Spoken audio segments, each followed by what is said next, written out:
Hi, I'm James O'Reilly, a tillage farmer in Ballyragget in County Kilkenny. We've just making our way through the winter barley harvest. It's been a year of two extremes, from severe rain and snow to hot baking sun, something that we're certainly not used to on this farm. In 2016 we purchased two Class Lexion 670s. They're a straw walker class combine. And the reason we went towards the straw walker machine was we were originally running one rotary machine, but the acreage had increased on the farm and one rotor just wasn't going to get through the acreage.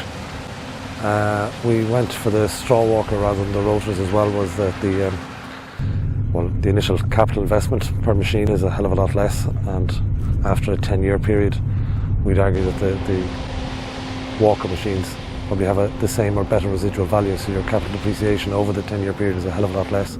We went with tracks back in 2003. I originally saw tracks working out in the United States when I worked there as a student, where I was literally ploughing the fields with dual wheels, and we got a contractor in with a class track combine.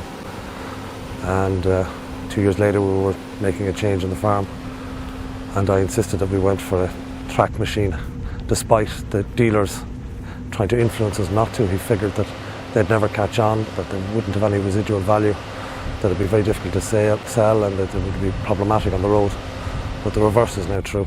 The tracks are narrower on the road, so you can move around. Your mobility on the road is great. They've certainly become a lot more fashionable due to the fact of less compaction. We here on the farm, we don't plough. We haven't ploughed in 19 years. We're min-till, so avoiding compaction is a must.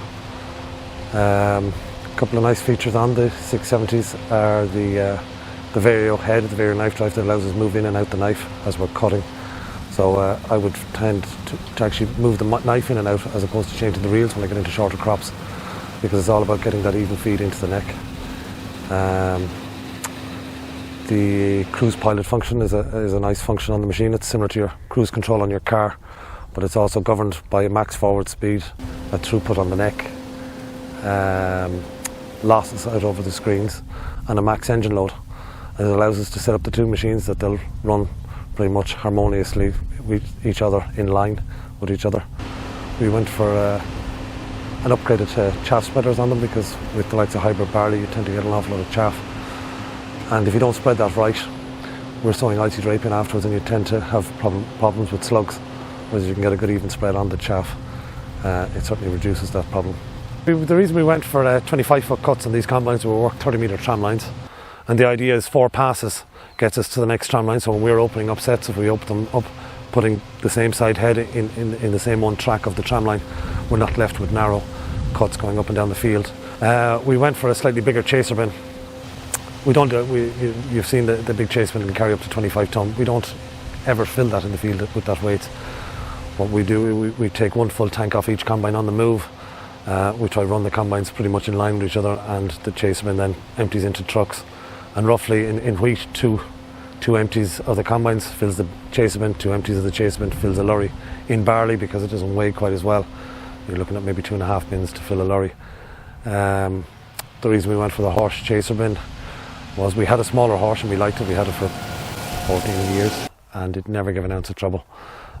We like the idea of there's no moving parts in it as such. You have a gearbox and one flight or one big auger with massive capacity that you can empty 18 or 19 tonne in about 1.75 minutes, 2 minutes. So even if you have a bit of a draw to the trucks, that it'll get back in time for the combines. I will say something about combining capacity. We're probably over combine capacity here on the farm. That if farmers look at their bushel weights from the start of the harvest towards the end of the harvest, even without rain, that if their barley starts at busheling, say 67, by the end of the harvest, if it goes on say for 2 weeks, that could be close to 62. That's a 5 points drop on bushel. But yet farmers tend to feel that they should err on the side of under capacity because of the capital costs of the machines. But they're actually shooting themselves in the foot. It's false economy. Being over capacity, especially in a difficult season like we had last season, in my opinion is prudent business, especially considering the cost of growing these crops. To fall down on the last hurdle and bring your crops in at under par or under optimum and cost yourself money is false economy.